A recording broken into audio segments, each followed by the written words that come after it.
Welcome back to the Naruto Networking series, guys. Hope you guys enjoyed the first installment. For those who haven't seen it yet, you can go ahead and watch that right up here.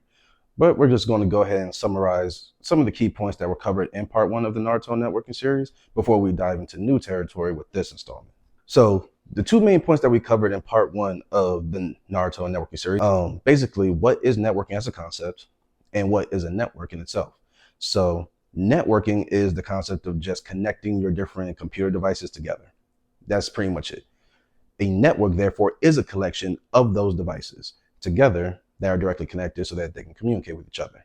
Boom, nice and simple. So let's get into new territory here.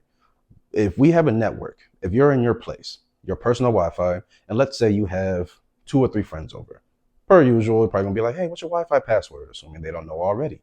Maybe you don't have like that billboard or those different things that show your password on it. So you have to give it to them. They sign in, and they're now part of your local area network or personal Wi-Fi network, right?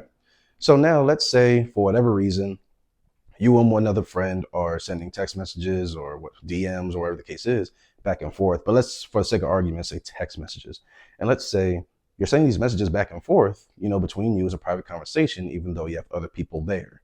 And the question at that point would be, okay, well, of course, you have to select the person's like name, number, and your phone and send that message and stuff like that. But believe it or not, cell phones and these days, laptops, MacBooks, they can send text messages too. The point being, these devices, they don't use only your number to basically find out or determine where they are trying to go, right? They use different types of addresses. That's what another layer to networking. Before we actually touch on that, we're going to touch on something called IP or Internet Protocol, which the whole concept of IP or Internet Protocol, if you've heard of an IP address, then this is pretty much what you're going to be looking at.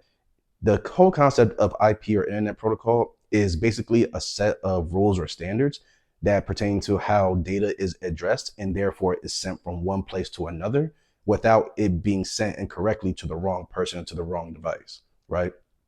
So we'll touch on that later when we just briefly touch on IP addresses. First, we want to touch on something called media access control or MAC addresses. So again, we're focusing on you being in your own house here. We're not worried about, if you're in one state and you have a friend in another state that you're talking to, how would you communicate with them? We don't want to do that just yet. So if you're only worried about sending a message, email, whatever the case is, to someone that's in the same house as you, the same location, and for whatever reason it needs to be private, then you're not using IP addresses to guide that data from one person to another. You're using what's called a MAC address. Because you're in the same local area network, you're in the same location, the same just general spot, you don't need to use an IP address because IP addresses are used to send data from one network to another network. Right now, we're just sticking to one network, and that's where MAC addresses come in. MAC addresses are used to identify devices within one network that are connected to the same network, and that will be used to identify whatever laptop, TV, smartwatch, smartphone, whatever the case is, tablets. MAC addresses within one network are used to identify where a device needs to send data, as well as to mark where that data is coming from. That's the easy version of it. The next part of it, again, is IP addresses. So now we're going to touch just a little bit on IP addresses. So IP addresses are specifically used to send data from one network to another. So if you're at home in Texas and you have a friend in California or family in California and you're sending text messages or emails back and forth, whatever the case is, then you're not using MAC addresses to find out which device to send that data to because you're going outside of your network at that point. You're going outside of your house. Try to envision that it's outside of your house. So what's another way to find out where this stuff needs to go so that it lands in the right hands so that you don't accidentally send this stuff to the wrong person? That's the IP address or Internet Protocol address. And again, Internet Protocol is basically the concept. It's a set of rules, standards that basically goes over how data is routed or addressed and sent from one place to another across the internet. One little detail I forgot what MAC address is, and hopefully this is helpful to people, especially if you're trying to get a certification like the Security Plus or anything. A good way, an easy way to think of the MAC address is like the physical address of your device. It's kind of also another way of thinking of the physical number, like on your house, when you have your house address and you have the number on the building, it's kind of like that. All right. So now that we've covered those basic concepts of what internet protocol is, what a MAC address is versus an IP address, and the basic gist of how they're used, how can Naruto help us understand this just a little bit more, just to make sure that we've got this all the way clear? So let's go with Naruto Shippuden today. Last time I think I used OG Naruto to get the point across. I don't think I even specified. This time we're going to use Naruto Shippuden though. We're going to use an actual like scene from the series. So go back to Naruto Shippuden when Naruto was training to create the Rasen Shuriken, his own personal S-rank jutsu, and Captain Yamato and Kakashi were with him. For that training, normally developing your own S-rank jutsu would take weeks, months, maybe even years, possibly, right?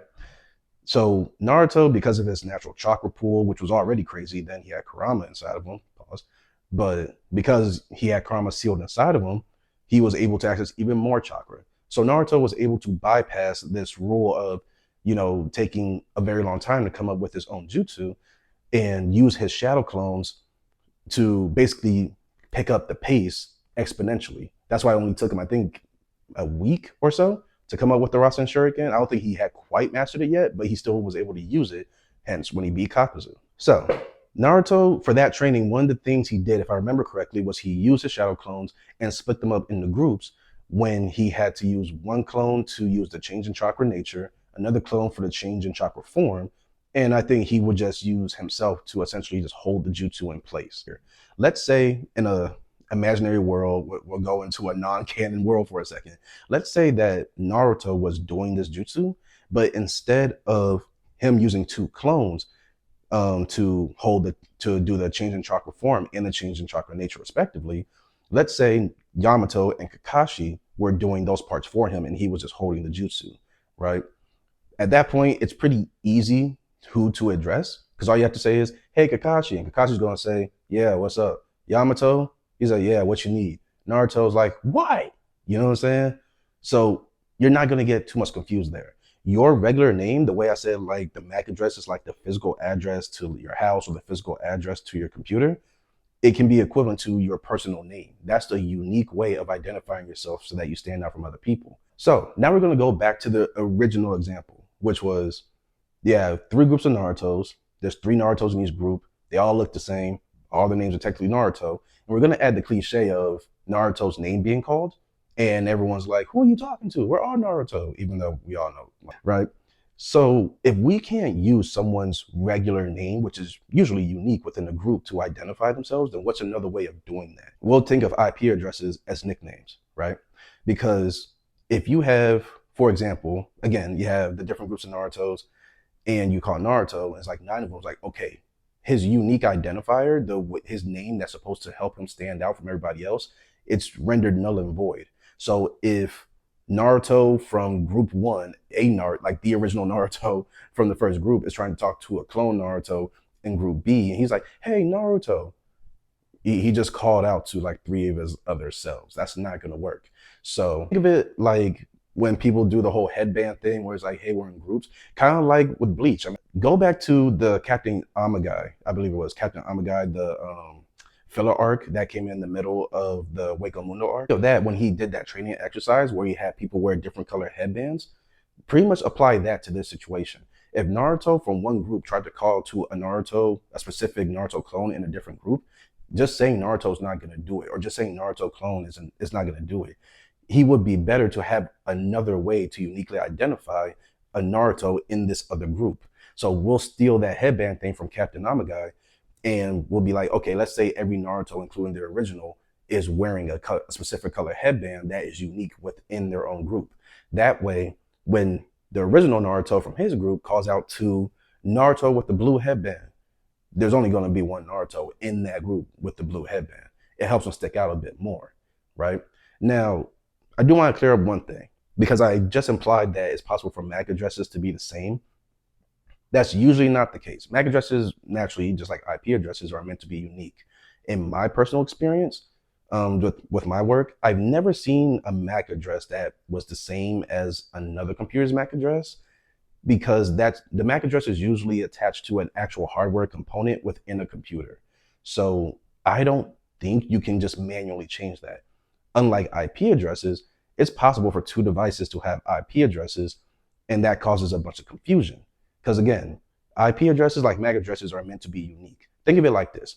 If you have a mailman, just like I said with the MAC addresses with the number on your house, think if you have a mailman and they're trying to deliver a package to your address, but you have two houses that look exactly the same, right next to each other with the same number on the building, this guy is not going to know where to go. They're going to be completely stuck, right?